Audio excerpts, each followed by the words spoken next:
Hai, Assalamualaikum warahmatullahi wabarakatuh. Perkenalkan, kami adalah kelompok 2 yang terdiri dari Muhammad Saifullah dan Odilio Christianus. Pada kesempatan kali ini kami akan menjelaskan sedikit tentang pengertian manajemen karir. Jadi, apa itu karir? Karir adalah urutan status, jenjang, dan pengalaman pekerjaan, jabatan atau posisi seseorang baik di perusahaan, organisasi, maupun pekerjaan sambilan, sehingga menuntut tanggung jawab dan kemampuan kerja yang lebih baik. Menurut Walker, pada 1980, bagi pegawai, karir bahkan dianggap lebih penting daripada pekerjaan itu sendiri. Seorang pegawai bisa meninggalkan pekerjaannya jika merasa prospek karirnya buruk. Sebaliknya, pegawai mungkin akan tetap rela bekerja di pekerjaan yang tidak disukainya asal ia tahu ia mempunyai prospek cerah dalam karirnya. Masuk pada manajemen karir. Manajemen karir adalah proses untuk membuat karyawan dapat memahami dan mengembangkan dengan lebih baik keahlian dan minat karir mereka, dan untuk memanfaatkan keahlian pada minat ini dengan cara yang paling efektif. Menurut Guter pada 1976, manajemen karir adalah proses di mana organisasi mencoba untuk menyesuaikan minat karir individual dan kemampuan organisasi untuk merekrut karyawan.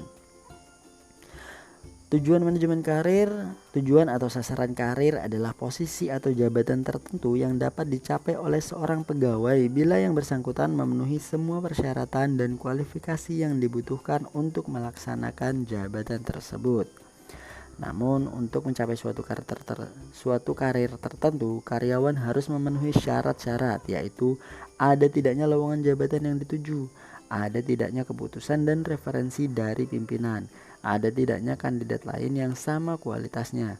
Semua itu dapat membatasi kemajuan karir seorang pegawai. Tujuan manajemen karir ada 3 tahap. Tahap yang pertama adalah eksplorasi karir. Didasarkan pada tingkat perilaku eksplorasi dikembangkan oleh psikolog kejujuran. Perilaku eksplorasi mental atau fisik aktivitas seseorang. Dalam hal ini diperlukan informasi mengenai individu tersebut dalam lingkungan. Informasi digunakan untuk pengembangan individu dan occupational concept. Tahap yang kedua adalah development of career goal. Menurut goal setting theory, tujuan akan mempengaruhi perilaku melalui direct attention, stimulating effort, serta facilitating the development strategies.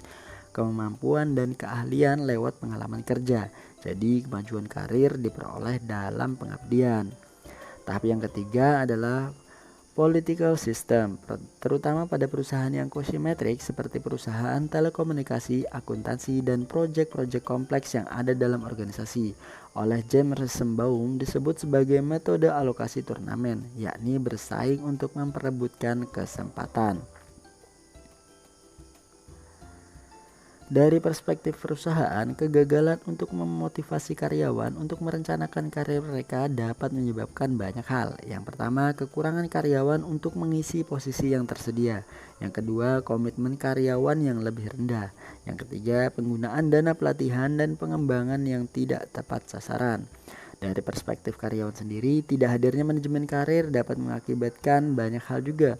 Yang pertama adalah frustasi, berkaitan dengan kurangnya pertumbuhan diri dan tantangan di tempat kerja.